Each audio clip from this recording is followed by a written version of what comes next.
আসসালামু আলাইকুম, গ্রাফিক আইস্টকে আপনাকে স্বাগতম। সাথে আছে আমি মোহাম্মদ রুহুল আমিন। আজকে আমি আপনাদের এই ভিডিওর মাধ্যমে জার্সি ডিজাইনের কিছু বিষয় তুলে ধরার চেষ্টা করব। যারা জার্সি ডিজাইন শিখতে আগ্রহী তারা আমার চ্যানেলটি সাবস্ক্রাইব করতে পারেন। স্ক্রিনে যে জার্সিটা দেখতে পাচ্ছেন, এই জার্সিটা যদিও আমি করিনি, আরেকজনকে দিয়ে এটাকে কপি করিয়েছিলাম। তো এখন এখানে কিছু ইস্যু আছে, ছোট্ট এই ইস্যুটি আপনাদের সামনে এখন আমি সলভ করব।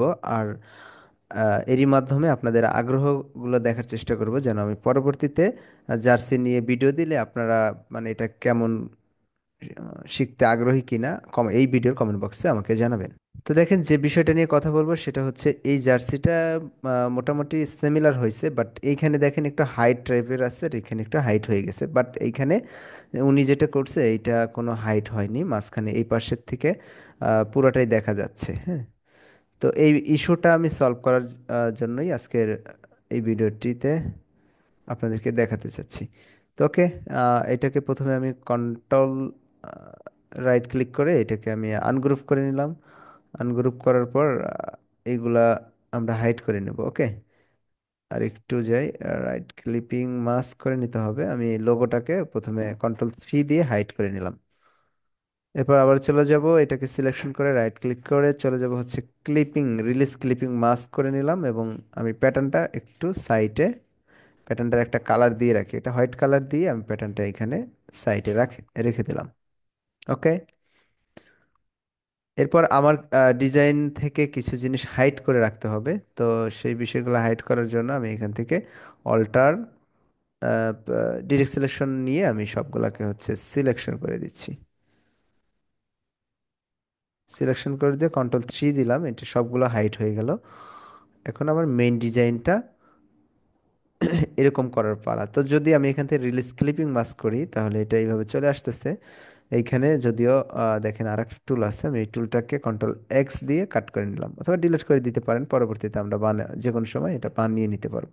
তো এটা আমার এখন প্রয়োজন হচ্ছে না, তাই আমি ওটাকে সাপোজ ডিলিটই করে দিলাম। এরপর নিচে যে শেপটা আছে এই শেপটাকে কন্ট্রোল C দিয়ে কপি করলাম এবং কন্ট্রোল F দিয়ে পেস্ট করলাম, রাইট ক্লিক করে অ্যারেঞ্জ বিং ফন্ট করে দিলাম। এটা সবার উপরে নিয়ে আসলাম এবং এইটাকে আমরা এখন গ্রেডিয়েন্ট করব। গ্রেডিয়েন্ট করার জন্য গ্রেডিয়েন্ট টুলে ক্লিক করলাম এবং গ্রেডিয়েন্ট কালারটা সিলেক্ট করে এইখান থেকে আমরা গ্রেডিয়েন্ট কালার করে দেব। তো দেখেন, যেহেতু এইখান থেকে এইখানে কি আছে, ব্ল্যাক হোয়াইটের যে বিষয়টা, মানে এখান থেকে অপাসিটি আস্তে আস্তে এখানে মিলে গেছে এটার সাথে। সো আমরা ওই বিষয়টি করার জন্য এখানে আমরা মাঝখানে একটা কালার নিয়ে নেব।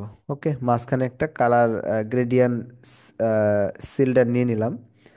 এই পাশে একটা নিয়ে নিলাম, এটাকে আমরা কালার দেব হচ্ছে এই কালারটাই দেব, কিন্তু এটার অপাসিটি থাকবে হচ্ছে 0।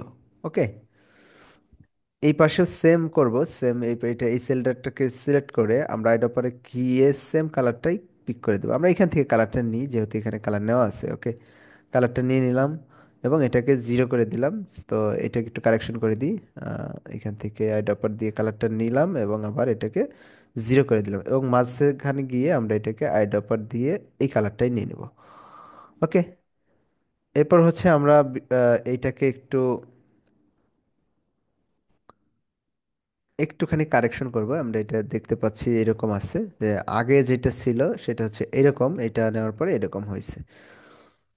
তো মাঝখানের যে গ্রেডিয়েন্টটা আছে, গ্রেডিয়েন্টটার ইয়া, সরি, গ্রেডিয়েন্টটার ইয়াটা সিলেক্ট করে যে উপরে গ্রেডিয়েন্টের আয়তনটাকে যদি আমরা একটু এইদিকে বাড়াই আর এইদিকে বাড়াই তাহলে আমাদের ডিজাইনটা পরিপূর্ণ হতে যাচ্ছে। তো আমরা এখান থেকে গুনতে পারি 1 2 3, এই অর্ধেকটা দেখা যাচ্ছে ভালোভাবে। আর আরেকটা কাজ হচ্ছে এই সেলডারগুলোকে আমরা এই সাইডে নিয়ে আসবো, যেন এইটুকু আমাদের ক্লিয়ার দেখা যায়। হ্যাঁ, যেটুকু দেখা যাবে সেটুকু যেন ক্লিয়ার দেখা যায়। ওকে, তো সেম কাজটাও এই পাশে করব, এই পাশে সেম কাজটাও এই পাশে এভাবে করে দিলাম। ওকে, তো এরপর হচ্ছে আমরা আহ, এইটাকে কি করব, কন্ট্রোল X দিয়ে কাট করলাম। যেন আমরা নিচেরটা সিলেক্ট করতে পারি। এইটাকে হচ্ছে সিলেক্ট করলাম, যেহেতু কন্ট্রোল X দিয়ে কাট করেছিলাম ওইটাকে কন্ট্রোল F দিয়ে পেস্ট করে দিলাম, পেস্ট ইন ফন্ট করে দিলাম। হ্যাঁ, তো আমি একটু ব্যাগে যাচ্ছি, এটাকে কন্ট্রোল 3 দিতে পারি অথবা 2 দিয়ে লক করে দিতে পারি। হ্যাঁ, লক করে দিয়ে নিচেটা ধরলাম, control C, control F, right arrange link to font এবং কন্ট্রোল অল্টার টু যেটা লক করছিলাম ওইটাকে আমরা লকটা ছাড়াই নিলাম। এবার সবগুলোকে ধরে রাইট ক্লিক করে ক্লিপিং মাস্ক করে দেবো আমরা। ওকে। তো এবার যদি কন্ট্রোল অল্টার থ্রি প্রেস করি তাহলে আমাদের যে ডিজাইনগুলা করা ছিল সেইগুলা কিন্তু এখন শো হবে। তো এটাকে বিং ফন্ট করে দিলাম। ফন্ট করে দেওয়ার পর আমরা এখান থেকে কন্ট্রোল জি দিয়ে এটাকে গ্রুপ করে আমি এটার সাথে সিলেকশনে চলে যাই। তো যদি এইভাবে করে দিই তাহলে মনে হয় মিলে যাবে ডিজাইনটা। যদিও মিলতেছে না, এটাকে আরেকটু নিচে ছিল, এইভাবে ছিল। ওকে। তো আমরা উপরের সাথে অ্যালাইন করলে মনে হয় মিলে যাবে এটা। তো টপ অ্যালাইনটা করে দিলাম এবং মিডল অ্যালাইনটা আমরা এখান থেকে করে নিলাম।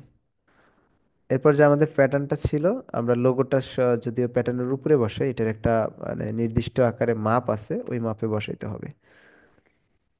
ওকে। তো লোগোটা আমরা কন্ট্রোল এক্স দিয়ে কাট করে নিলাম। এরপর এটাকে রাইট ক্লিক করে অ্যারেঞ্জ বিং টু ফন্ট করে নিলাম। দুইটাকে ধরে আমরা এবার অ্যালাইন করে নেব, কন্ট্রোল জি দিয়ে এই দুইটাকে গ্রুপ করে নিলাম। এরপর আমরা এখান থেকে চলে যাব হচ্ছে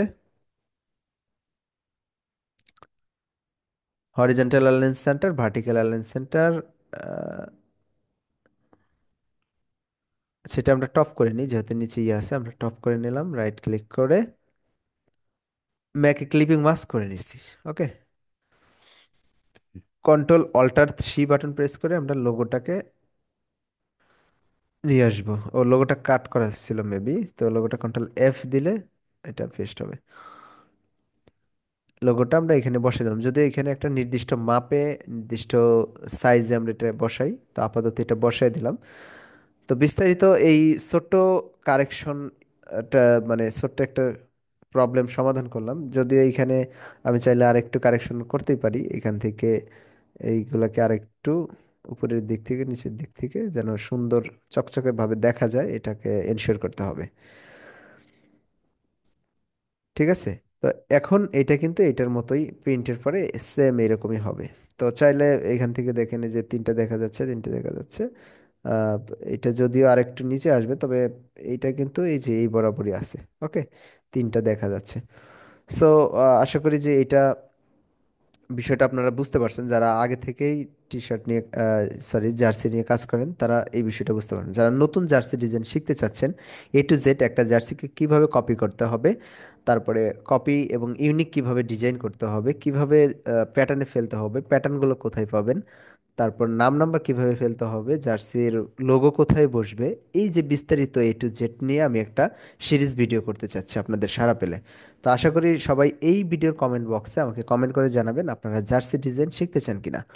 জার্সি ডিজাইনের অনেকগুলো প্ল্যাটফর্ম বাংলাদেশে দাঁড়িয়েছে। আপনারা যদি প্রফেশনালভাবে কাজ করতে পারেন এই প্ল্যাটফর্মে রিমোট কিংবা তাদের অফিসিয়াল জব কিন্তু আপনারা করতে পারেন। আশা করি সবাই বুঝতে পেরেছেন। সবাই ভালো থাকবেন, সুস্থ থাকবেন এবং আপনারা শিখতে চান কিনা এই ভিডিওর কমেন্ট বক্সে অবশ্যই আমাকে জানাবেন। আল্লাহ হাফেজ।